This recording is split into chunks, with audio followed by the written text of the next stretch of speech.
मैंने मरी के पहाड़ देखे हैं, बहुत ही खूबसूरत हैं। देवदार, चील और सफ़ेदे के दरख्तों से ढके हुए ये सरसब्ज पहाड़ दुखी दिलों को मसरूर, मखमूर और तरोताज़ा कर देते हैं। इनके मुकाबले में बन्नू के पहाड़, बल्कि वजीरिस्तान के पहाड़ बिल्कुल नंगे हैं। उन पर घास की एक हरी पत्ती भी नजर नहीं आती। गर्मियों में उनसे गैर मरई शोले उठने लगते हैं, लेकिन ये मुझे मरी और कश्मीर के पहाड़ों से ज़्यादा अच्छे लगे। कहने को तो बहुत कुछ है, कभी तो जी में आती है कि उसी गयूर और हुर्रियत पसंद कबायली इलाके की बातें बताता जाऊं। अंग्रेज़ों ने इस इलाके में कबायलियों से बहुत मार खाई है। कबायली इलाके की गिद्धों, भेड़ियों और कुत्तों ने ब्रिटिश आर्मी और अंग्रेज़ों की इंडियन आर्मी के हज़ार फौजियों की लाशें खाई हैं और उनकी हड्डियां सरहद के खाक में मिलकर खाक हो गई हैं। मैंने लाशें खाने वाली बात वैसे ही जज्बाती अंदाज में नहीं बताई, ये हकीकत है और मैंने ये मंजर अपनी आंखों देखे हैं। कबायलियों की तरफ से सिर्फ एक गोली चलती थी, उसके जवाब में इधर से मशीन गनों और राइफलों के मुंह खुल जाते थे।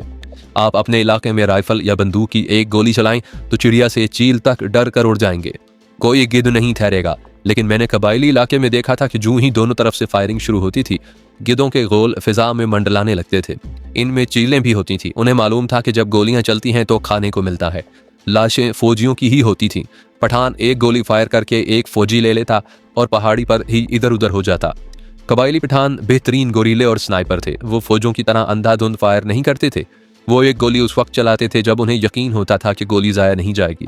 उनके पास फौज की तरह फूंकने के लिए एम्यूनिशन नहीं होता था। अमूमन यूं होता था कि कबायली फौजी की लाश उठाने नहीं देते थे। लाश के करीब जो जाता वो स्नाइपर पठान की गोली का निशाना बन जाता। अंग्रेज़ों का हुक्म था कि अपने साथी की लाश करीब है और अपने आप को महफूज रखकर उठाई जा सकती है तो उठाई जाए, वरना उसे उठाने का खतरा मोल न लिया जाए। इस हुक्म से यह रिवाज पैदा हो गया था कि अपने साथियों की लाशें पड़ी रहने दो। अंग्रेज़ों का अपना रिवाज ये था कि वो अपने अफसर की लाश हर कीमत पर ले लेता था। झड़प के बाद जब फौज वापस चली जाती थी तो पठान सबसे पहले ये देखते थे कि उनका अपना कोई साथी शहीद हो गया है तो उसकी लाश उठा लेते थे। फिर वो किसी फौजी की लाश या लाशें ढूंढते थे। सिपाहियों वगैरह की लाशों से वो राइफल, एम्यूनिशन और उनकी जेबों से जो कुछ बरामद हो ले लेते थे। अगर किसी अंग्रेज अफसर की लाश मिलती तो उसे उठा ले जाते थे। कबायलियों और अंग्रेज़ों के दरमियान राब्ते के लिए पॉलिटिकल एजेंट हुआ करता था। वो कबायलियों के किसी जिम्मेदार आदमी से राब्ता कायम करता और लाश की वापसी की बातचीत करता था। पठान लाश का तावान बताते थे, कुछ सौदेबाजी होती और तावान तय हो जाता, जो पठानों का कोई सरबराह या मलिक नकद वसूल करके लाश पॉलिटिकल एजेंट के हवाले कर देता था। पठान अंग्रेज अफसरों की लाशें जिस तरह वापस करते थे उसकी सिर्फ एक मिसाल पेश करता हूँ। 8 पंजाब रेजिमेंट का एक अंग्रेज ऑफिसर थोड़ी दूर मारा गया और उसकी लाश पठान उठा कर ले गए। 2000 रुपए पर सौदा तय हुआ। पठानों ने लाश दे दी, लेकिन लाश की हालत ये थी कि पठानों ने उसका पेट चाक करके अंदरूनी आज़ा, शिकम, अंतड़ियाँ, मैदा, दिल, जिगर वगैरह निकाल कर फेंक दिए और पेट में पत्थर भरकर पेट इस तरह सी दिया था जिस तरह बोरी का मुंह सिया जाता है। ये जहन में रखें कि उस वक्त का 2000 आज के कई लाखों रुपयों के बराबर था। पठान सिर्फ मुसलमान फौजियों की लाशों का एहतराम करते थे, गैर मुस्लिमों की लाशों के साथ तो बहुत ही तौहीन आमेज सलूक करते थे। मैं पठानों के जिहाद की पूरी तारीख नहीं बता रहा। मेरी ये आप बीती या ज़िंदगी का सफ़रनामा सुनने वालों में से बहुत से ख़वातीन हज़रात मुझसे कहीं ज़्यादा तालीम और इल्म वाले होंगे। मैं तो सिर्फ 10 जमातें पढ़ा हुआ हूँ, तारीख़ की थोड़ी सी सूझबूझ रखता हूँ। उस दौर की मुकम्मल तारीख़ आप खुद पढ़ लें जब तहरीक मुजाहिदीन के बानी सैयद अहमद शहीद, उसने सूबा सरहद के सिखों के ख़िलाफ़ मैदान जंग बनाया। अंग्रेज़ सिखों की पुष्ट पनाही कर रहे थे। हिंदुस्तान में मुग़लिया बादशाही का सूरज गरूब हो चुका था। सैयद अहमद शहीद के जहाद का मकसद ये था कि हिंदुस्तान में इस्लाम का परचम लहराता रहे और हिंदुस्तान इस्लामी सल्तनत ही रहे। कबायली पठानों की दास्तान शुजात ऐसी वलवला अंगेज़ और ईमान अफरोज़ है कि सुनाते चले जाओ और कहीं ख़त्म होने में नहीं आएगी। अंग्रेज़ जर्नैलों और वाक़या नगारों ने उन पर किताबें भी लिखी हैं। उन्होंने दुश्मन होते हुए पठानों की हिब्बुल वतनी को खराज तहसीन पेश किया। मेरा ख्याल है कि अब मैं अपनी कहानी पर आ जाऊं। इसी से आप पर कबायली इलाके के इसरार और रमूज़ मालूम होते जाएंगे। मैं कबायली पठानों के मुतालिक इसलिए ज़्यादा बातें सुना सकता हूँ कि मैं उनका कैदी रह चुका हूँ। यही वो वाक़या है जो मैंने आपको सुनाना है। मेरी बटालियन बन्नू पहुंची तो मैंने देखा कि इतने बड़े शहर और इतनी बड़ी छावनी के इर्द गिर्द कमोबेश 10 फुट ऊंचा आहनी जंगला था जो डबल था, यानी 2 जंगले थे। दोनों के दरमियान 6-7 फुट का फासला था। उसमें खारदारों के गुच्छे फेंके हुए थे। बाहर वाले जंगले पर खारदार तारों यूं चढ़ाया हुआ था जैसे दीवार पर बेल चढ़ी हुई होती हैं। बाहर से कोई आदमी ये जंगला फान कर अंदर नहीं आ सकता था। ये हिफाजती इंतज़ाम शहर के चारों तरफ किया गया था। इसमें 4 या 5 गेट थे जो जंगलानुमा फाटक थे। दिन के वक्त खुले रहते और सूरज गरूब होते ही बंद हो जाते। हर दरवाजे पर पूरी गार्ड पहरे पर होती। बन्नू अंग्रेज़ों की अमलदारी में था, लेकिन जंगले के बाहर अंग्रेज़ का कानून नहीं चलता था। बाहर इलाका गैर था। बन्नू के इर्द गिर्द इस कदर मजबूत हिफाजती इंतज़ाम की वजह यह थी कि इस शहर में तिजारती मंडी थी और तिजारत हिंदुओं के हाथ में थी। कबायली पठानों ने 3-4 बार इस शहर पर हमला किया और मंडी से कपड़ों के बेशुमार थान, अनाज और ज़रूरत की दीगर अशिया उठा ले गए थे। उन्होंने रात को अंदर आने का क्या तरीका इख्तियार किया और इतना सामान लेकर कैसे गए थे, ये एक अलग दास्तान है। बन्नू में हमारी बटालियन को 2 महीने हो गए थे। एक रोज़ अचानक हुक्म मिला कि पूरा ब्रिगेड लतंबर जा रहा है। लतंबर बन्नू से 15-16 मील दूर एक जगह है। आजकल शायद ये जगह कस्बा या बड़ा गांव बन गई हो। मैं जिस वक्त की बात कर रहा हूँ उस वक्त लतंबर छोटा सा एक गांव था। बन्नू का ब्रिगेड, जिसमें मेरी बटालियन भी शामिल थी, लतंबर पहुंच गया और एक वसी और अरीज मैदान में खैमे नस्ब कर दिए गए। देखते ही देखते वहां खैमों की बस्ती आबाद हो गई। मैं पहले बटालियन हेडक्वार्टर में होता था, फिर मैं ए कंपनी में भेज दिया गया था। ये राइफल कंपनी थी। कबायली पठानों के खिलाफ ये एक जवाबी जंगी कार्रवाई थी। ऐसी जंगी कार्रवाइयाँ होती ही रहती थीं। यह पहली जंगी कार्रवाई थी जिसमें मैं शरीक हुआ था। पठान बड़ा ज़बरदस्त वार कर गए थे। इस जगह राजपूताना राइफल्स की एक बटालियन कुछ अरसे के लिए रखी गई थी। उस बटालियन ने करीबी पहाड़ियों पर पोस्टें बनाई हुई थीं जिनमें थोड़ी थोड़ी नफरी रहती थी। एक पोस्ट कैंप से तकरीबन 4 मील दूर एक टीकरी पर थी। इस इलाके से पक्की सड़क गुजरती थी जो कोहाट को बन्नू से मिलाती थी। इस पर कोई ट्रैफिक नहीं होती थी। यह इलाका गैर था। हफ्ते में 2 बार इस सड़क से फौजी कॉन्वाय गुजरा करती थी, जिसकी हिफाजत के लिए सड़क के दाएं बाएं पहाड़ों पर फौज फैला दी जाती थी। बाकी दिन सड़क बिल्कुल वीरान और सुनसान रहती थी। ये इलाका दरअसल मैदान जंग था। कोई शहरी अकेला दुकेला सफ़र कर ही नहीं सकता था। एक रोज़ राजपूताना राइफल की इस पोस्ट की बदली हुई थी। इसका मतलब यह है कि इस पोस्ट में जो जवान ड्यूटी पर थे उनका 1 हफ्ता पूरा हो गया था। उनकी जगह दूसरे जवान जा रहे थे। 4 मील का फासला तो इन्फेंट्री के जवान पैदल तय कर लिया करते थे, लेकिन जंग अजीम शुरू हो चुकी थी और इन्फेंट्री को मैकेनाइज कर दिया गया था, यानी हर बटालियन को थोड़े ट्रक भी दे दिए गए थे। राजपूताना राइफल्स के उन जवानों की नफरी 17 थी जो पोस्ट पर जा रहे थे। उनमें 1 हवालदार और 2 लांस नाइक और बाकी 14 सिपाही थे। ये सब ट्रक पर जा रहे थे। ट्रक पर तरपाल नहीं थी। कैंप से 2 मील दूर गए तो ट्रक कैंप वालों की नज़रों से ओझल हो चुका था, क्योंकि वो पहाड़ी इलाका था, मोड़ ज्यादा थे। तकरीबन 3 मील आगे गए तो ऊंची पहाड़ियां शुरू हो गईं। वहां 90 दर्जे का एक मोड़ था। उस मोड़ के साथ जरा आगे सड़क पर छोटी सी एक पुली थी। उसके नीचे से छोटा सा खुश्क नाला गुजरता था। मैंने बाद में ये पुली देखी थी, ज्यादा ऊंची नहीं थी। जब ट्रक उस पुली के करीब आया तो दाएं तरफ से एक गोली आई जो ड्राइवर की खोपड़ी में से गुजर गई। हवालदार अगली सीट पर बैठा हुआ था। एक गोली सामने से उसकी शह रग में लगी और गर्दन के पीछे से निकल गई। दोनों गोलियां करीब से फायर की गई थी। ड्राइवर तो फौरन हलाक हो गया, चूंकि गोली उसके दिमाग में से गुजर गई थी। ट्रक सड़क के बाएं तरफ हो गया। आगे पथरीली जगह और एक टीकरी थी। उस टीकरी ने ट्रक को रोक दिया। ट्रक में जो जवान बैठे हुए थे वो गाड़ी का रुख मोड़ने और फिर टीकरी के साथ टकराने से एक दूसरे पर लुढ़क गए। इससे पहले कि वो संभलते, बहुत से पठान जो यकीनन पुली के नीचे छुपे हुए थे ट्रक में कूद आए और खंजरों से उन जवानों को ख़त्म कर दिया। खंजर जनी में कबायली पठान ख़ास महारत रखते थे। पठान औरतें भी इसी महारत से खंजर चलाती थीं। वो जानते थे कि आदमी को फौरन ख़त्म करने के लिए खंजर कहाँ और कितनी बार मारा जाता है। उस ट्रक को घात लगाकर रोका गया था। पठानों ने मालूम कर लिया होगा कि उस पोस्ट की नफरी की बदली किस दिन और किस वक्त होगी। वक्त बड़ा खतरनाक था। जब ट्रक पर हमला हुआ उस वक्त सूरज गरूब हो गया था।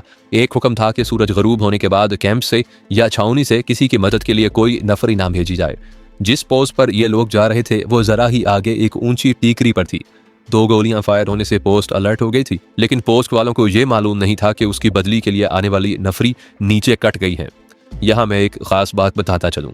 मैंने कहा है कि पठानों को मालूम हो गया होगा कि आज फलां वक्त पोस्ट की नफरी की बदली के लिए जवान आ रहे हैं। यह पठानों की जासूसी का एक खुफिया इंतजाम था। कैंप में और छावनियों में भी बाहर से पठान मुख्तलिफ काम करने के लिए आया करते थे। उन्हें सरकारी इस्तिलाह में कुली कहा करते थे। उनमें बाज़ कबायली होते थे जो बड़ी खूबी से फौज की नकलो हरकत की जासूसी करते थे।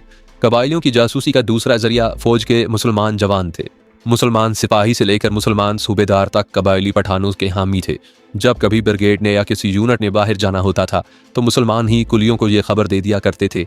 ऐसे भी होता था कि कहीं कबायलियों के साथ आमने सामने फायरिंग होती थी तो मुसलमान फौजी अपनी राइफलों और मशीन गनों की नालियां ज़रा सी ऊंची रखते थे ताकि गोलियां पठानों के ऊपर से गुजर जाएं। उस ज़माने में फ़ौजी पगड़ियाँ बांधते थे जो खाकी रंग की होती थी। मुसलमानों की निशानी ये थी कि उनकी पगड़ियों के शिमले होते थे। कबायली पठान शिमले वाली पगड़ी पर कभी फायर नहीं करते थे, लेकिन अंग्रेज़ बड़ी चालाक कौम थी। वो मुसलमानों को बाज़ ख़ास किस्म की सूरत हाल में हिंदुओं और सिखों के साथ मिला देते थे। इस तरह बाज़ औक़ात मुसलमान भी पठानों की गोलियों से मारे जाते थे। मैं उस ट्रक की बात कर रहा था जिस पर हमला हुआ था। 17 जवानों में से सिर्फ 2 जिंदा रहे, वो भी इस तरह कि वो अपने साथियों के नीचे आ गए थे। अंधेरा भी हो गया था, पठान जल्दी में थे। उन्होंने तमाम राइफलें, एम्यूनिशन इकट्ठा किया, सबकी पगड़ियां उतार कर इकट्ठी कर लीं और जो हाथ लगा ले गए। उनकी ज़्यादातर दिलचस्पी राइफलों और एम्यूनिशन के साथ थी। एक तो वो एम्यूनिशन था जो हर जवान के साथ था, इसके अलावा एम्यूनिशन के 4-5 बॉक्स भरे हुए थे। ये जो 2 जिंदा सिपाही रह गए थे उनमें एक जख्मी था, उसके कंधे पर खंजर लगा हुआ था और दूसरा बिल्कुल ठीक ठाक था। उन्होंने जब देखा कि पठान चले गए हैं और हर तरफ खामोशी हो गई है तो वो वहां से निकले और डरते कांपते चल पड़े। आखिर वो कैंप में पहुंच गए और इतला दी कि सारी नफरी मारी गई है। हुक्म यह था कि रात को कोई कैंप से बाहर ना निकले, लेकिन इस बटालियन का अंग्रेज कमांडिंग ऑफिसर कोई बड़ा ही दलेर आदमी था। उसने 2 राइफल कंपनियां ली और खुद उनके साथ गया। ये सारी फोर्स पैदल गई थी। कमांडिंग ऑफिसर ने दोनों कंपनियों को हर तरफ इर्द गिर्द पहाड़ों पर फैला दिया और अपने साथ ज़रूरत के मुताबिक नफरी रखी, जिससे उसने ट्रक को धक्का लगवाकर सड़क पर किया। ड्राइवर और हवालदार की लाशों को ट्रक में डाला, ट्रक को स्टार्ट किया तो वो स्टार्ट हो गया। इस तरह लाशों से भरा हुआ ट्रक कैंप में ले आए और कंपनियां वापस आ गईं। ये जो 2 जिंदा सिपाही बच रहे थे उन्होंने हमले का पूरा वाकया सुनाया। उन्होंने ये भी बताया कि हमलावर पठानों में औरतें भी थीं। उन्होंने उन औरतों को देखा तो नहीं था, उनकी आवाज़ें सुनी थी। कबायली इलाके में ऐसे ही कई और वाकयात हुए थे जिनमें पठान औरतें भी शामिल थीं। इस इलाके में पठानों ने एक और पोस्ट पर शब खून मारा था। वो कोई असला बारूद तो नहीं ले जा सके थे, लेकिन जानी नुकसान कर गए थे। जब किसी इलाके में ऐसे 2-3 वाकयात हो जाते थे तो अंग्रेज उस इलाके पर फौज कुशी करते थे, जिसे पेनिटिव एक्सपेंडेशन यानी ताजीरी मुहिम कहा जाता था। ये एक बड़ी जालिमाना कार्रवाई होती थी। फौज को सारे इलाके में फैला दिया जाता और जो गांव रास्ते में आता उसे तबाह कर दिया जाता। पठानों को पहले पता चल जाता था, इसलिए वो गांव खाली कर जाते थे। उनके घरों में कोई फर्नीचर और ज्यादा माल असबाब तो होता नहीं था। उनके बीवी बच्चे होते थे या मवेशी और बकरियां, उन्हें साथ लेकर वो इधर उधर हो जाते थे। वो फौज के सामने जा रहे होते थे, लेकिन हुक्म यह था कि किसी बूढ़े और बच्चे को और किसी औरत को गिरफ्तार नहीं करना, ना उन्हें किसी भी तरीके से तंग करना है। अंग्रेज जानते थे कि एक पठान औरत पर हाथ उठाया गया तो पठान एक पूरी छावनी पर हमला करके इंतकाम लेंगे। फौज के लिए हुक्म था कि गांव को सलामत ना रहने दिया जाए। आजकल के मुतल्लिक मैं नहीं कह सकता कि वहाँ के गांव कैसे हैं। मैं जिस वक्त की बात बता रहा हूँ उस वक्त वहाँ कोई बड़ा गांव नहीं होता था। चंद एक मकान एक जगह होते और उससे खासे फासले पर 2-3 और मकान नजर आ जाते। ये सब मकान पत्थरों और गारे के बने होते थे। उन्हें गिरा दिया जाता था और कभी यूं भी होता था कि उन पर तोपों के गोले फायर किए जाते थे। ये एक बुज़दिलाना कार्रवाई होती थी। वियतनाम में अमेरिका ऐसी ही इंतकामी और ताज़ीरी कार्रवाइयाँ किया करता था। जरा से शक पर पूरे के पूरे गांव को नजरे आतिश कर दिया जाता था। औरतों और बच्चों को निपाम बमों से जला दिया जाता। जहरीली गैस तक इस्तेमाल की गई थी। आखिर अमेरिका को शिकस्त खाकर वहां से भागना पड़ा था। अंग्रेजों ने बूढ़ों, औरतों और बच्चों पर तो हाथ नहीं उठाया था, लेकिन उनके घर तबाह कर देना, उनके फसल रोंद डालना कुछ कम जुल्म नहीं था। ये ताज़ीरी कार्रवाई 2 महीने और कभी 3 महीने जारी रहती। पूरा ब्रिगेड बाहर निकल जाता और खाना बदोचों की तरह आज कल यहाँ कल वहाँ कैंप लगाता, सारे इलाके में घूमता फिरता। जिस तरह सर में कंघी फेरी जाती है, लेकिन लड़ने वाला कोई एक भी पठान फौजियों के हाथ नहीं आता था। लड़ने वाले कबायली यानी जवान और अधेड़ उम्र इस कार्रवाई के दौरान पहाड़ों के अंदर चले जाते थे, लेकिन वो रुपोश होने के लिए नहीं जाते थे, बल्कि लड़ने के लिए जाते थे। फौज उन्हीं पहाड़ों के अंदर जाती थी। पठान उन पहाड़ियों पर मौजूद होते थे, लेकिन दुब के रहते, और जब फौज पहाड़ियों की खाक छान कर वापस होती थी तो पठान फौज के पिछले हिस्से पर फायरिंग शुरू कर देते थे। मैं अपना वाकया सुनाता हूँ। राजपूताना राइफल्स के ट्रक पर पठानों ने हमला करके इतने ज्यादा जवानों को मार डाला और तमाम राइफलें और एम्यूनिशन ले गए तो बन्नू के ब्रिगेड को उस इलाके में ताज़ीरी कार्रवाई का हुक्म मिला। मेरी बटालियन भी उसमें शामिल थी। कार्रवाई आधी रात के वक्त शुरू की गई। लतंबर से बन्नू की तरफ जाओ तो दाएं तरफ बहुत दूर तक रेगिस्तानी मैदान फैला हुआ है और जहां ये मैदान खत्म होता है वहां से पहाड़ियां शुरू होती हैं। रात को हम उस मैदान से गुजरे, अभी सुबह तलू नहीं हुई थी कि हम पहाड़ी इलाके में पहुंच गए थे और एक पहाड़ी पर चढ़ रहे थे। सुबह की रोशनी फूटी तो हम पहाड़ी के ऊपर थे। मैं ये तफसीलात सुनाकर बात को लंबा नहीं करना चाहता कि ताज़ीरी कार्रवाई किस तरह की गई और कबायलियों ने भी कुछ किया या नहीं। मैं इतना ही बताना काफ़ी समझता हूँ कि ब्रिगेड उन पहाड़ों में दूर तक फैल गया। उस रोज़ तोप खाने ने भी पहाड़ियों पर गोलाबारी की थी। दूर कहीं राइफलों और मशीन गनों की भी फायरिंग होती रही थी। मेरी कंपनी को एक पहाड़ी की चोटी पर पिकेट बनाने का हुक्म मिला। पिकेट एक किस्म का मोर्चा होता है। फौरन पत्थर इकट्ठे करके एक गोल दीवार खड़ी कर दी गई। उसमें 2 सेक्शनों ने रहना था। मैं भी उनमें शामिल था। हम 24 जवान थे और एक हवालदार हमारा कमांडर था। दीवार को हमने पत्थर रखकर कमोबेश 5 फुट ऊंचा कर लिया। हमारे साथ 2 खच्चरें भी थीं जिन पर एम्यूनिशन के बॉक्स लदे थे। बॉक्स उतारकर खच्चरों को भी पिकेट के अंदर कर लिया। हमारे साथ सिग्नल प्लाटून के 2 जवान भी थे। पहाड़ी लड़ाई में खसूसन कबायलियों के साथ लड़ाई में पहाड़ियों पर इस किस्म की पिकेटें बनाई जाती थीं। उनसे नीचे दूर दूर इलाका नजर आता था। दिन गुजर गया, ब्रिगेड पहाड़ियों से निकला और दामन में एक वसी मैदान में रुक गया। रात को बगैर खैमों के वहीं क़याम करना था, इसीलिए पहाड़ियों में हमारी पिकेट जैसी और 4 और पिकेटें बना ली गईं। ये कैंप की हिफाजत का इंतज़ाम था। रात खैरियत से गुजर गई। दूसरे दिन फिर ब्रिगेड पहाड़ियों के अंदर इलाके में चला गया और शाम को वापस हुआ। उस रोज़ भी तोप खाने की गोलाबारी हुई, छोटे हथियारों की भी फायरिंग हुई।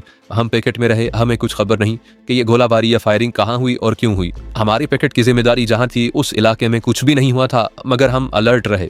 शाम को ब्रिगेड फिर कैंप वाली जगह आ गया। हमें खच्चर के जरिए खाना ऊपर भेजा जाता था। हमारे खाने के साथ हमारे हवालदार के लिए ये पैगाम आया कि अल सुबह ब्रिगेड वापस ले आए और हम पिकेट उस वक्त छोड़ेंगे जब ब्रिगेड कम से कम 1 मील दूर निकल चुका हो। इसका मतलब ये था कि पहाड़ियों पर जो 4-5 पिकेटें थीं ये ब्रिगेड के रियर की हिफाजत करेंगे। ये जहन में रखें कि पहाड़ी के दामन से रेगिस्तान शुरू हो जाता था जो कमोबेश 2-3 मील चौड़ा और इससे कुछ ज्यादा लंबा था और ये सड़क तक जाता था। उसके दाएं और बाएं टीकरियां थीं। मैं पहले बता चुका हूं कि ये मरी और कश्मीर जैसे सरसब्ज पहाड़ नहीं थे, दरख्तों से ढके हुए हैं। ये बिल्कुल नंगे पथरीली जमीन जैसे पहाड़ थे जिन पर घास की एक हरी पत्ती भी नजर नहीं आती थी। ये बहुत बड़ा खतरा था। सुबह हुई और ब्रिगेड वापस चल पड़ा। जहां ब्रिगेड ने कैंप किया था वो जगह जरा ऊंची थी। ब्रिगेड अभी निस्फ मील ही गया होगा कि कमोबेश 20 पठान दौड़ते आए और कैंप की खाली जगह बिखर कर जहां आड़ मिली वहां पोजीशन ले ली और ब्रिगेड पर फायरिंग शुरू कर दी। ब्रिगेड किसी तरतीब में नहीं जा रहा था। तकरीबन 1 मील दाएं बाएं हर यूनिट बंदा बंदा होकर बिखरी हुई थी। उस इलाके और ऐसी सूरत हाल में इसी तरह बेतरतीब होकर एक दूसरे से दूर दूर पीछे आते थे। अगर इकट्ठे यानी क्लोज फॉर्मेशन में पीछे आते तो बगैर शिस्त लिए गोली फायर करते तो किसी न किसी फौजी को लग जाती। वो पठान हमारी पिकेट से बहुत दूर और नीचे थे। हमारी राइफलों और लाइट मशीन गनों की गोलियां वहां तक पहुंच सकती थी, लेकिन पठान पोजीशनें बदलकर फायर करते थे। ब्रिगेड के अकब को महफूज रखना हमारी ड्यूटी थी, लेकिन पठान ब्रिगेड के ताक़ुब में रहे थे, इसलिए हमारी रेंज से निकल गए। हमारे लिए यह हुक्म था कि जब ब्रिगेड खासा आगे निकल जाए तो हम पिकेट से निकल आए और ब्रिगेड से मिल जाएं। हमारे हवालदार ने हमें हुक्म दिया कि पिकेट से निकलो। ये सोच लो जवानों, उसने कहा, रास्ते में पठान हैं, आज उनके साथ हमारा दू बदू मुकाबला होगा। नहीं उस्ताद, मेरे सेक्शन कमांडर नायक ने कहा, वो हमें पहचान लेंगे, हम उन पर गोली नहीं चलाएंगे। नायक की बात अभी मुकम्मल हुई थी कि हमारे एक साथी के मुंह से बड़ी जोरदार आवाज निकली। हाँ, हमने उधर देखा। हमारा एक सिपाही जो जिला झेलम के किसी गांव का रहने वाला था, पिकेट की दीवार से 1-2 कदम पीछे बैठा और चकरा कर गिरा। उसके माथे से चश्मे की तरह खून फूट रहा था। ये समझने में देर ना लगी कि उसे गोली लगी है। गोली सर के पीछे से निकली थी, वहां से खून उबल उबल कर निकल रहा था। गोली जिस्म में जिधर से निकलती है उधर जख्म चौड़ा होता है। वो मर चुका था। हमारे जवान राइफलें दीवार पर रख कर फायर करते थे। अब हम फायर नहीं कर रहे थे। उस सिपाही के गिरते ही सबने सर नीचे कर लिए और इसके साथ ही हम पर 2 गोलियां और फायर हुई। हम घेरे में आ गए थे। ये पठानों की एक खास चाल थी। वो ऑपरेशन खत्म होने के बाद उस वक्त किसी एक पिकेट को घेरे में ले लिया करते थे जब फौज वापस जा रही होती थी और पिकेटें छोड़कर नीचे आने का हुक्म मिलता था। पठान इस सूरत हाल से फायदा उठाते थे कि पिकेट को अब कहीं से मदद नहीं मिल सकेगी। पिकेट वाले अपने दिफा के लिए पिकेट ऐसी चोटी पर बनाते थे जहां हर तरफ ढलान होती थी। हमला आवरों को पिकेट तक आने में बहुत मुश्किल पेश आती थी। हमारी पिकेट ऐसी जगह थी जहां 2 तरफ ढलान नहीं थी। पठान उन दोनों अतराफ से करीब आ रहे थे। उनके लिए आड़ बड़ी तिरछी थी। भाइयों, हमारे हवालदार ने बुलंद आवाज से कहा, हम सब मुसलमान हैं, हम तुम पर फायर नहीं करेंगे। तुम काफिर है, उधर से ऐलान हुआ। तुमने हमारा भाई पर फायर किया, हम तुमको नहीं जाने देगा। हमने तुम्हारा नुकसान नहीं किया, हवालदार ने कहा। हमने तुम्हारे साथियों पर सीधा फायर नहीं किया। तुम राइफल और एम्यूनिशन इधर छोड़ो और जाओ, पठान ने ऐलान किया। हम तुमको कुछ नहीं बोलेगा। उस रोज पठानों का मूड ठीक मालूम नहीं होता था। उन्होंने शायद सिर्फ उस दिन के लिए यह असूल तोड़ दिया था कि मुसलमान फौजियों पर गोली नहीं चलानी। उनके घर गिरा दिए गए थे। हमारा ब्रिगेड या अपनी बटालियन के साथ कोई राब्ता नहीं था। ऐसी सूरत में हुक्म यह होता था कि हथियार और एम्यूनिशन उठाओ और पिकेट से भागो। हवालदार ने देखने की कोशिश की कि महासरा हर तरफ है या कोई तरफ खाली है। एक तरफ पठान ज्यादा थे। हवालदार ने एक ग्रेनेड निकाला और हमें कहा कि जूं ही ग्रेनेड फटे 3-4 जवान उस तरफ निकल जाओ और पहाड़ी से उतर जाओ। ये कहकर उसने ग्रेनेड की पिन निकालकर एक तरफ फेंक दिया। बड़े जोर का धमाका हुआ।